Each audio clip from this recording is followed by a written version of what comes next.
অবশেষে অপেক্ষার পালা ঘুচেছে।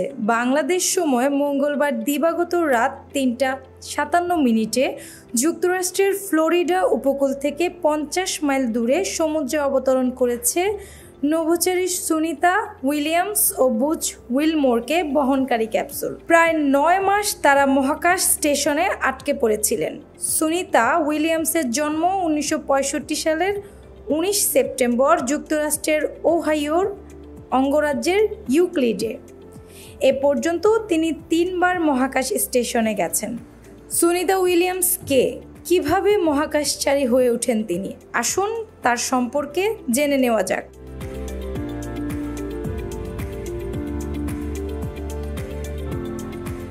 সুনিতা ১৯৮৩ সালে মেরিল্যান্ড অঙ্গরাজ্যের অ্যানাপোলিসে যুক্তরাষ্ট্রের নেভাল একাডেমিতে যোগ দেন। ১৯৮৭ সালে তাকে র্যাঙ্ক দেওয়া হয় এবং নৌ বিমান চলাচল প্রশিক্ষণ কমান্ডে বিমান চালক হিসেবে প্রশিক্ষণ নেন তিনি। ১৯৮৯ সালের জুলাই মাসে জঙ্গি হেলিকপ্টারের প্রশিক্ষণ শুরু করেন সুনিতা। তিনি পারস্য উপসাগরীয় যুদ্ধের প্রস্তুতি এবং ইরাকের কুর্দি অঞ্চলগুলোতে নো ফ্লাই জোন প্রতিষ্ঠার সময় সহায়তার জন্য হেলিকপ্টার চালিয়েছিলেন।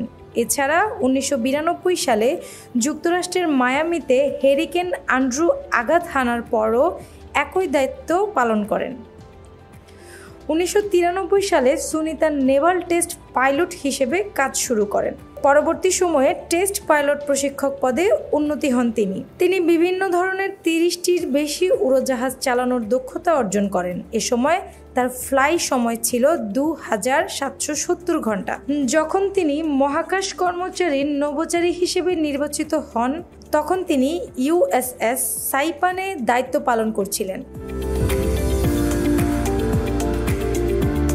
সুনিতা উইলিয়ামস ১৯৯৫ সালে মেলবোর্নে ফ্লোরিডা ইনস্টিটিউট অব টেকনোলজি থেকে ইঞ্জিনিয়ারিং ম্যানেজমেন্ট এমএস ডিগ্রি অর্জন করেন। ১৯৯৮ সালে নভোচারী প্রশিক্ষণ শুরু করেন। এরপর সুনিতা রাশিয়ার রাজধানী মস্কোতে চলে যান। সেখানে রোবোটিক্স ও আন্তর্জাতিক মহাকাশ স্টেশন আইএসএস পরিচালনা প্রযুক্তি সম্পর্কে প্রশিক্ষণ নেন।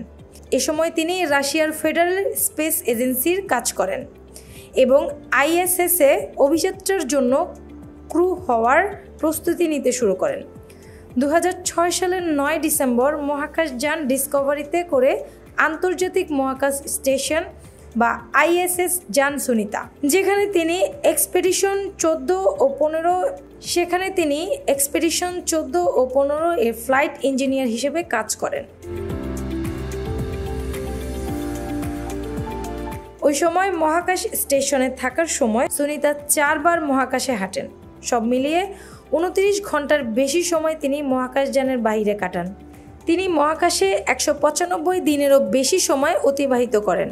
তিনি প্রথম নারী নভোচারী হিসেবে ২টি রেকর্ড করেন। কমলা চাওলার পরে সুনিতা হলেন দ্বিতীয় ভারতীয় বংশোদ্ভূত নারী যিনি মহাকাশে গেছেন। কল্পনা চাওলা মহাকাশ মিশন শেষে পৃথিবীতে ফেরার সময় দুর্ঘটনায় নিহত হন। ২০১২ সালের ১৫ জুলাই সুনিতা সোয়ুজ TMA-05M চড়ে আবারও মহাকাশ স্টেশনে যান।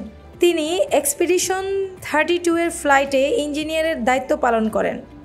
১৬ সেপ্টেম্বর তিনি এক্সপেডিশন ৩২ এর কমান্ডার হিসেবে দায়িত্ব পান। এ দফায় সুনিতা ৩ বারের বেশি মহাকাশে হেঁটে বেড়ান। এতে সময় লাগে ২১ ঘন্টারও বেশি। দুটি ফ্লাইট মিলিয়ে ৫০ ঘন্টারও বেশি সময় ধরে আইএসএস এর বাইরে মহাকাশে হাঁটার রেকর্ড ধরে রাখেন তিনি।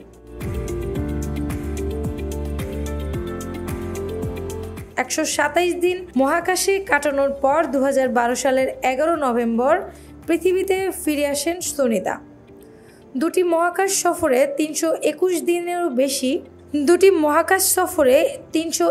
দিনেরও বেশি সময় সেখানে কাটিয়েছেন তিনি। ২০২২ সালে সুনিতাকে আইএসএস এর প্রথম পরীক্ষামূলক ক্রু স্টারলাইনার ফ্লাইটের জন্য নির্বাচিত করা হয়েছিল। ২০২৪ সালের ৫ জুন ওই যান চালু হয়েছিল।